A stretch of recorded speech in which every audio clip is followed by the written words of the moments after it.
찾으셨으면 교독하겠습니다. 그러면 마지막 절은 또 한 목소리로 읽겠습니다. 사울이 오기 하루 전에 주님께서 사무엘에게 알리셨다. 이맘때 내가 베냐민 땅에서 온 한 사람을 너에게 보낼 것이니 너는 그에게 기름을 부어 나의 백성 이스라엘을 지용도자로 세우라. 그가 나의 백성을 블레셋 사람의 손에서 구해낼 것이다. 겪는 고난을 내가 보았고 나의 백성이 살려달라고 울부짖는 소리를 내가 들었다. 사무엘이 사울을 보았을 때 주님께서 그에게 말씀하셨다. 이 젊은이가 내가 너에게 말한 바로 그 사람이다. 이 사람이 나의 백성을 다스릴 것이다. 사울이 성문 안에 있는 사무엘에게 다가가 말하였다. 선견자의 집이 어디에 있는지 알려주십시오. 사무엘이 사울에게 대답하였다. 바로 내가 그 선견자요. 앞장서서 산당으로 올라가시지요. 두 분은 오늘 나와 함께 저녁을 듭시다.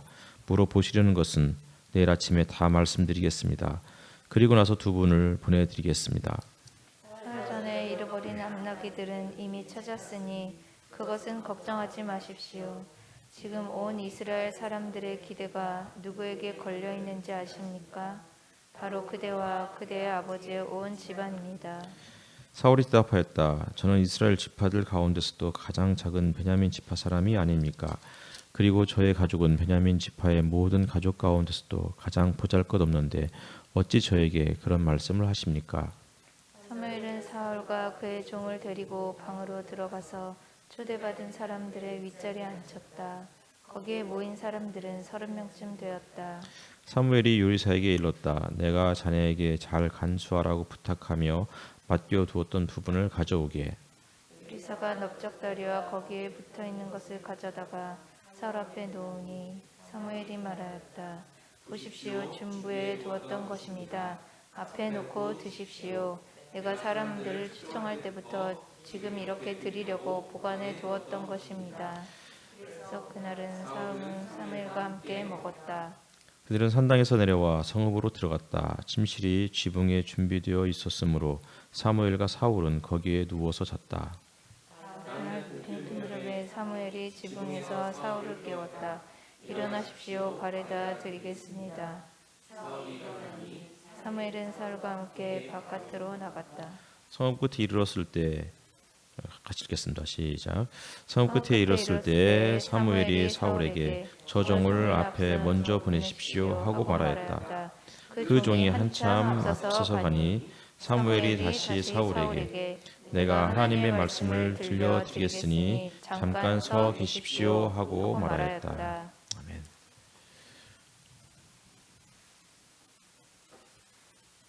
혹시 유튜브가 잘 되나요? 예. 오늘 본문은 이제 사울이 이제 왕으로 그렇게 이제 간택을 받고 이제 바로 이어지는 장면에서 이제 기름 부음을 받는 그런 내용이 이어지게 될 것입니다.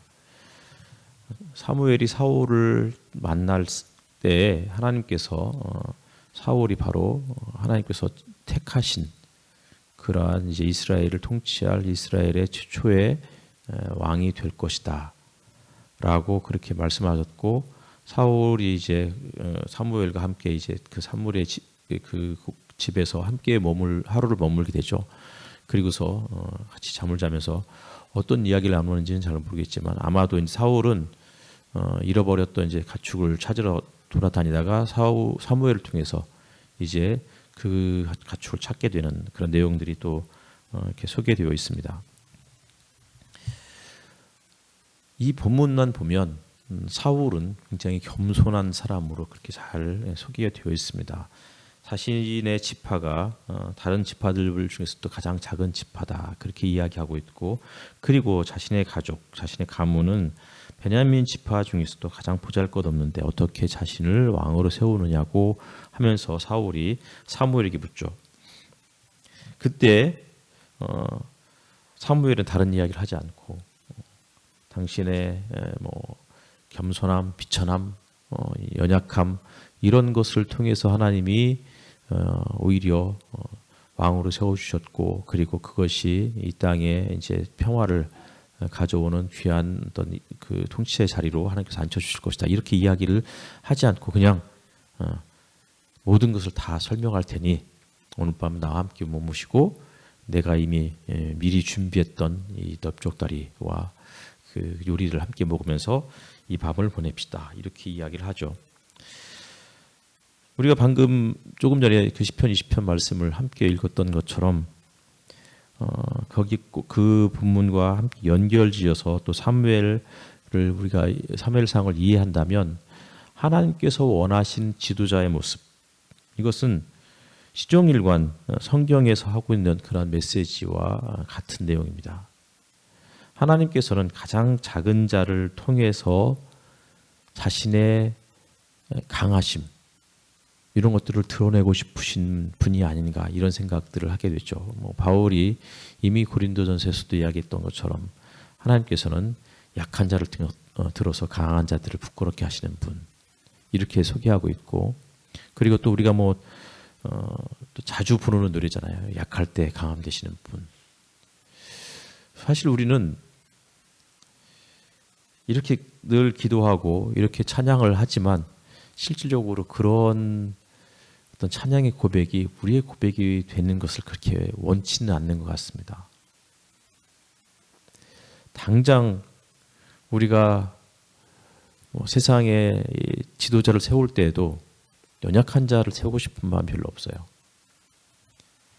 누구보다도 성공한 사람을 세우고 싶고 누구보다도 강한 사람을 세우고 싶고, 그를 세움으로 우리나라가 세계 최고의 국가, 군사적으로 경제적으로 막강한 그런 나라가 되기를 이제 원하는 그런 마음들이 다 있기 때문에 그런 능력 있는 사람들을 지도자로 세우고 싶은 거죠. 그런데 하나님께서는 특별한 가문을 이렇게 선정하시고 막강한 그 가문의 출신을 통해서 그 나라의 안전을 보장해 주기를 원하시는 분은 아닌 것 같다는 생각들을 종종 하게 되죠. 사울도 그랬고 다윗도 마찬가지죠. 사울은 베냐민 지파 사람이고, 그리고 이제 그 다음에 이어질 다윗은 유다 지파이지만, 그러나 유다 지파 중에서도 정말 보잘것없는 가문이었고, 그리고는 그 팔형제 중에서 막내를 또 왕으로 세우게 되잖아요. 이런 것들을 보면은 하나님이 우리의 상식과는 전혀 다른 방향으로 이렇게 세상을 운행하시는 분이 아닌가라는 생각들을 부정할 수가 없을 것만 같습니다. 연약한 자를 통해서 왜 하나님은 세상을 다스리고 싶으신 것일까? 그렇다고 무능력한 사람을 하나님께서 선택하시지는 않습니다. 여기서 연약하다는 그 말의 뜻은 기본적으로는 겸손하다는 뜻을 담지하고 있죠. 그러니까 무능력하고 게으르고 이런 사람을 하나님께서 좋아하시지는 않는 분이죠. 하나님께서는 성실하고 신실하게 맡은 사역들을 잘 감당하는 사람, 그 중에서 하나님께서는 나름 마음에 두시고, 그리고는 그를 통해서 이제 자신의 일들을 전개해 나가기를 원하시는 분임은 분명한 것 같습니다. 하지만 그가 어느 집안 출신이냐, 어느 학교 출신이냐, 이런 것들을 중요하게 여기시는 분은 분명히 아닌 것라는 사실을 우리가 좀 기억했으면 좋겠습니다. 도대체 어느 집안 출신이야? 어느 학교 출신이고 어디 지역 출신이고 무슨 공부를 했고, 이런 것들이 사실은 우리는 사실 그런 쪽에 관심이 많죠. 그런데 대한민국 사회를 계속해서 망쳤던 결정적 원인이 학연, 지연 이런 것들이라고 그렇게 이야기하잖아요. 그런데 성경은 학연이든 지연이든 그 어떤 것이 아니고 그가 신실하게 자신의 주어진 사명들을 잘 감당하고 살아가느냐 그렇지 않았느냐, 이것을 통해서 하나님께서 어떤 중요한 임무를 맡기시는지를 결정하는 그런 가장 중요한 요소라고 생각이 듭니다. 다윗도 마찬가지였죠. 다윗도 우리가 다음에 이어질 본문에서는 다윗을 하나님께서 세우시는데 그가 사무엘이 다윗을 찾아왔을 때 그는 무엇을 하고 있었냐면 들판에서 그냥 성실하게 양을 치고 있었습니다.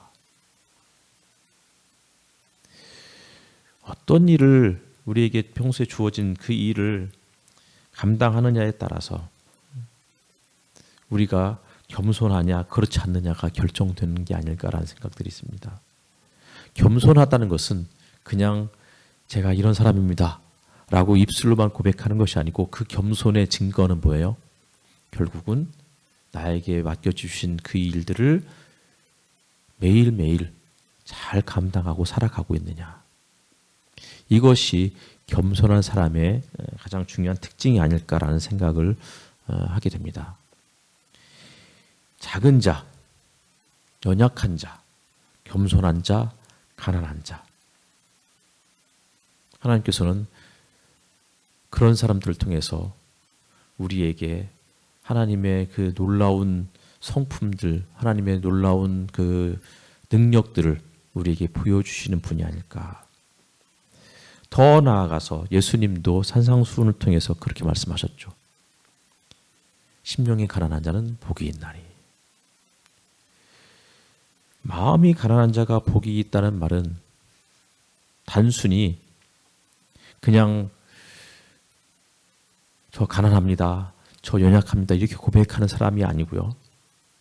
마음이 가난한 사람이라는 것은 하나님이 안 계시면 저는 아무것도 할 수 없는 사람이고 주님이 계시다면 그 어떠한 상황에서도 저는 끝까지 주님을 의지하며 살겠습니다. 그런 믿음의 고백을 하는 사람이라고 생각이 됩니다.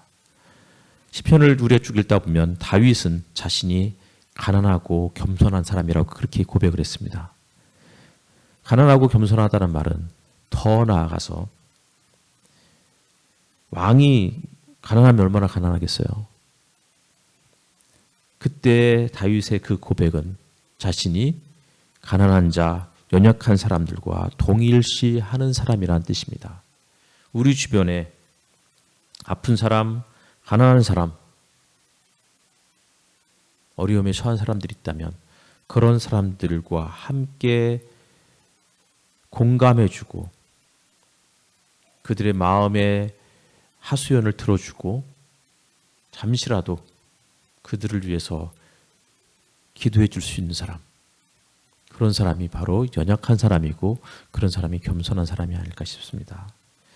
우리가 그런 마음으로 우리의 그 작은 자를 통해서 일하시는 하나님을 우리가 좀 찬양하며 기도했으면 좋겠습니다. 이 시간에 거룩하신 하나님 함께 찬양하겠습니다.